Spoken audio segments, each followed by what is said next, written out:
Graça e paz, meus irmãos. Abram as suas Bíblias no livro de Gálatas, capítulo 5. Hoje nós vamos fazer a leitura e um breve estudo dos versículos 22 a 26. O fruto do Espírito, versículo 22.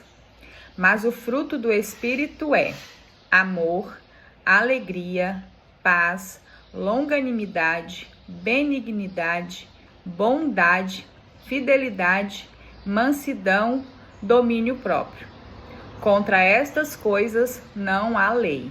E os que são de Cristo Jesus crucificaram a carne com as suas paixões e concupiscências.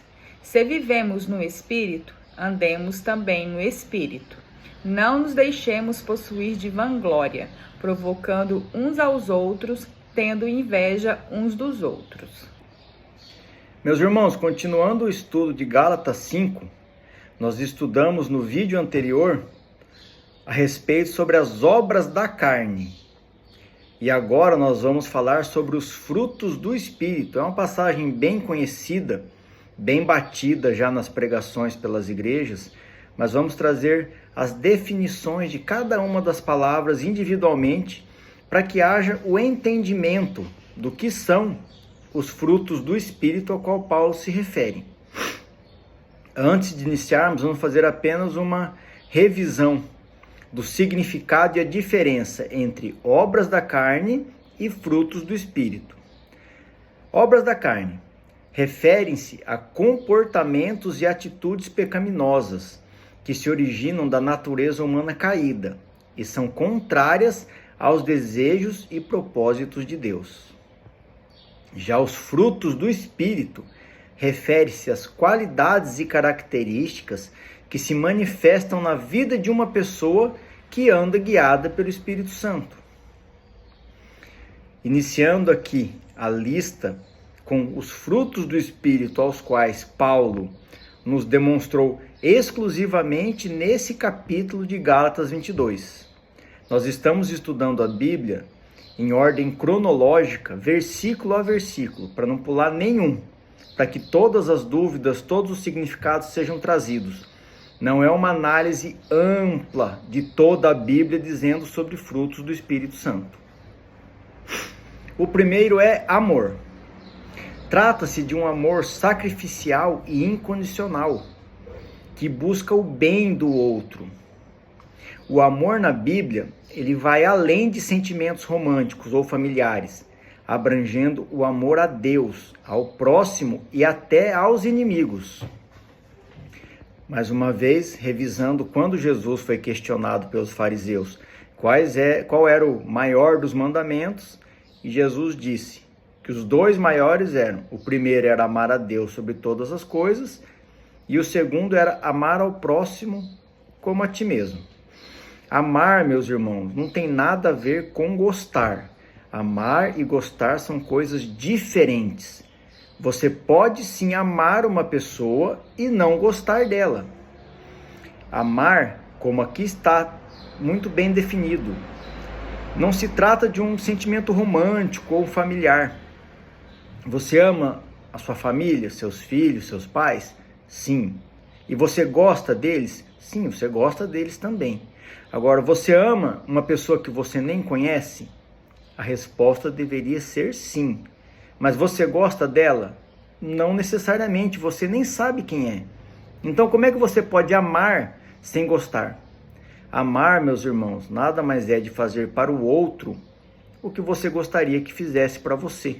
Independente desse outro te trazer algum benefício, ou sentimental, ou financeiro, enfim, não interessa o benefício que ele vai te trazer.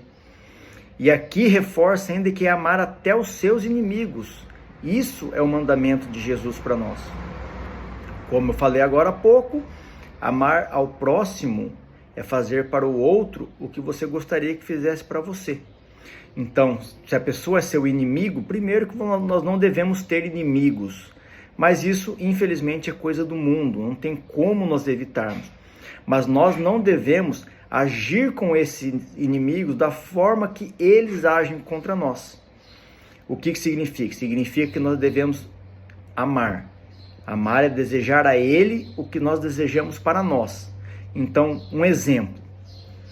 Nós vivemos atualmente no Brasil uma situação de insegurança, de falta de liberdade, de medo, de censura.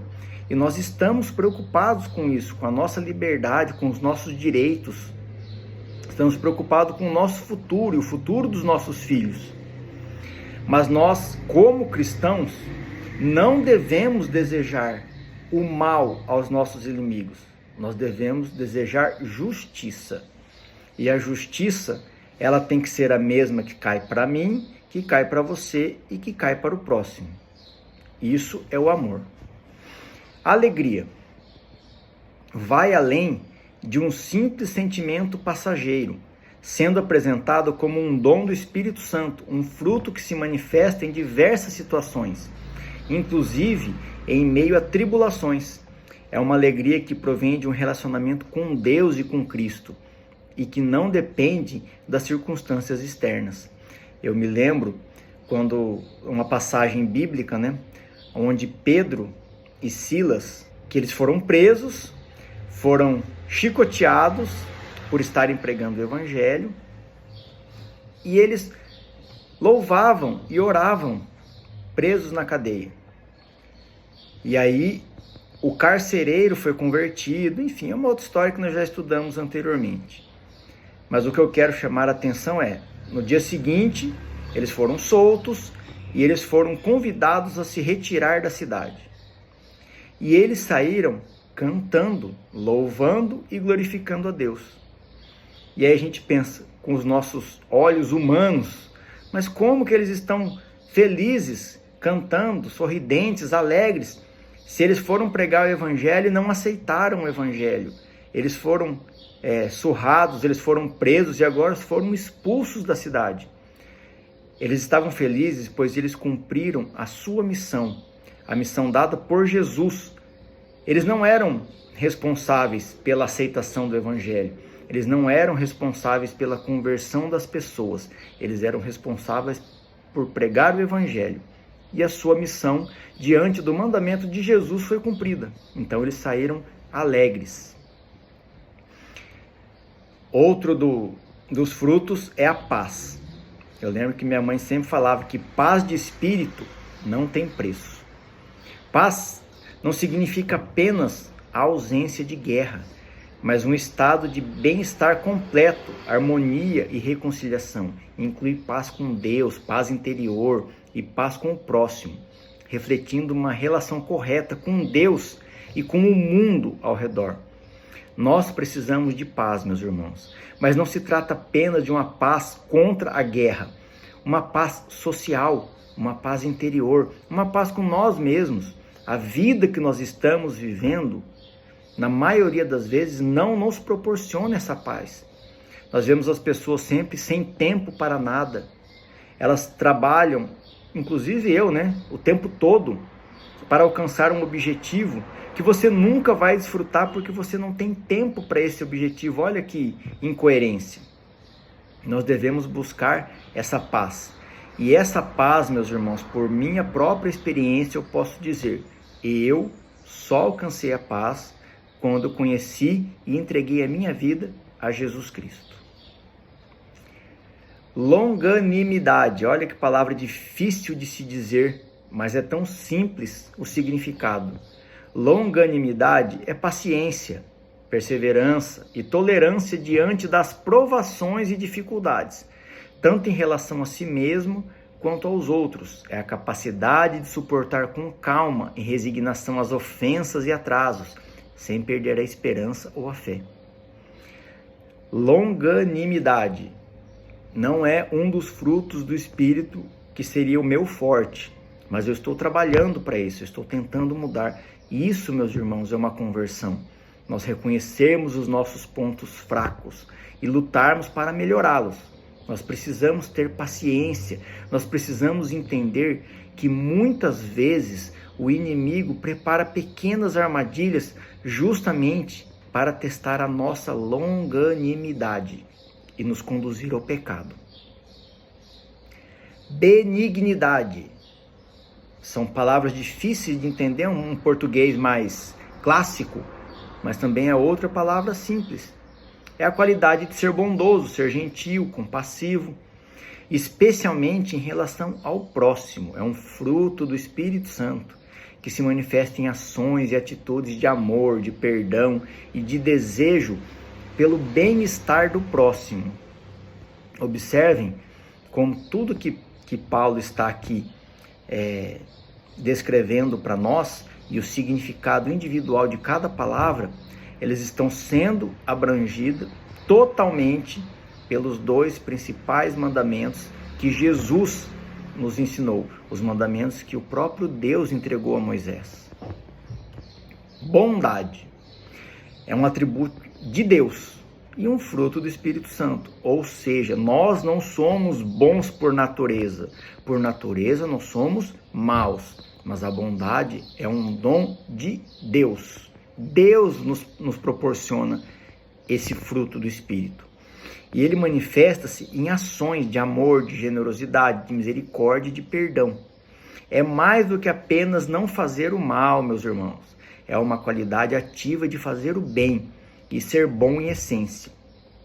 Não basta nós não cometermos o crime, nós sermos trabalhadores, pagarmos as nossas contas, sermos honestos. Isso, meus irmãos, é o mínimo, é o básico, é o essencial. Quando se fala de bondade, significa de nós irmos além do básico. É nós olharmos para um irmão, é nós olharmos para um vizinho. E não se trata só de dinheiro. Muitas vezes a pessoa precisa de uma conversa, a pessoa precisa de um conselho, a pessoa precisa ser ouvida. Às vezes um abraço, uma oração ou até mesmo um recurso financeiro. Nós estamos aqui para servir o próximo. Esse é o mandamento de Deus quando fez a promessa a Abraão: "Se tu uma bênção, Abraão". Fidelidade é lealdade, confiabilidade e compromisso com Deus e com o próximo. É mais do que não apenas trair, mas sim um comportamento constante e consistente, baseado na fé e no amor. É viver conforme os mandamentos de Deus, é seguir realmente a palavra, o ensino, o que Deus espera de nós. É por isso que Jesus Cristo morreu por nós, para que nós possamos ter uma chance de salvação. Mansidão. Mansidão é uma força controlada e uma atitude de humildade e submissão a Deus. Mansidão é submissão a Deus. Por que eu estou falando isso? Muitas vezes nós ouvimos os líderes de todos os segmentos, tá? Líderes religiosos, líderes políticos, líderes sociais, que dizem que as pessoas têm que ser submissas a eles, pois eles têm autoridade dada por Deus, autoridade dada pela lei, autoridade dada pela Constituição, enfim. Nós devemos sim ser submissos, mas devemos ser submissos a Deus.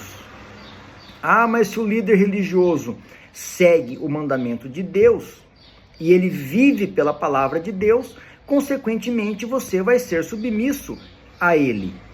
Não pela vontade dele, mas por Deus. É uma virtude que se manifesta através da gentileza, da bondade, da paciência e ausência de reações impulsivas ou agressivas. Não quer dizer que nunca vai ter contestamento, que nunca vai ter oposição. Mas a palavra que aqui nós estamos referindo sobre mansidão fala de reações impulsivas ou agressivas. E o último dos frutos do Espírito, talvez um dos mais importantes e mais difíceis, que é domínio próprio. Significa ter controle sobre si mesmo, especialmente sobre os desejos e impulsos, vivendo de acordo com os princípios e valores cristãos. É um fruto do Espírito Santo e essencial para a vida cristã plena e equilibrada. Domínio próprio, meus irmãos, é nós lutarmos contra a nossa própria natureza, contra a nossa própria vontade. É não fazer o que nós queremos, fazer o que Deus espera de nós. Mas ninguém consegue isso 100% das vezes. Nós somos pecadores, somos dependentes da graça de Deus. E se não fosse pelo sangue de Jesus Cristo, ninguém conquistaria a salvação. Aqui, continuando, finalzinho dos frutos aqui, o que está escrito no livro de Gálatas, Paulo conclui: contra estas coisas não há lei. Não há lei que fale contra isso. Versículo 24. E os que são de Cristo Jesus crucificaram a carne com as suas paixões e concupiscências. Nós já vimos a definição de concupiscência, que nada mais é que são todos os nossos desejos ou atitudes que nos levam ao pecado. Não quer dizer que nunca pecam, que não sentem desejos ou têm pensamentos impuros, mas que reconhecem o pecado, que se arrependem e buscam a verdadeira conversão e santificação. Aqui eu trouxe mais duas definições para que haja um entendimento verdadeiro da palavra e do ensino, que é conversão. Conversão é mudança profunda e radical na vida de uma pessoa, é mudar de direção, mudar de sentido. É um voltar-se para Deus e abandonar o pecado, buscando uma nova orientação e estilo de vida em Cristo. E a santificação é um processo de separação para os propósitos sagrados e de transformação em conformidade com a natureza de Deus. Muitas vezes nós ouvimos o pessoal nas igrejas falando: a santificação, os santos. Não quer dizer que nós não somos pecadores, que nós somos melhores que os outros, nada disso. Essa santificação significa uma caminhada diária, uma luta individual que cada um vive contra o pecado, buscando sermos seres humanos melhores, cada vez mais parecidos com Cristo. E é uma batalha que nós vamos perder, pois nós não somos capazes de vencer o mal. O único que venceu o mal foi Jesus Cristo, e por isso nós somos dependentes da graça de Deus. Versículo 25. Se vivemos no Espírito, andemos também no Espírito. Uma referência aqui é Tiago 1:22, que diz: tornai-vos, pois, praticantes da palavra, e não somente ouvintes, enganando-vos a vós mesmos. Versículo 26, para concluir esse estudo: não nos deixemos possuir de vanglória. Vanglória é uma atitude de se exaltar ou se gabar excessivamente de si mesmo, de suas habilidades ou conquistas, desviando a atenção da glória devida que é a Deus. Tudo que nós conquistamos, tudo que nós fazemos, todos os resultados que nós alcançamos é graças à vontade de Deus. Nós não vencemos pela nossa própria força, nós somos dependentes da soberania, da bondade, do amor e da justiça de Deus. Concluindo aqui, provocando uns aos outros, tendo inveja um dos outros. Concluindo, uma última referência aqui, um provérbio bastante conhecido, que é o provérbio 16:18, que diz: a soberba precede a ruína, e a altivez do espírito a queda. Que tudo seja feito para a honra e glória do nosso Senhor Jesus Cristo. Amém.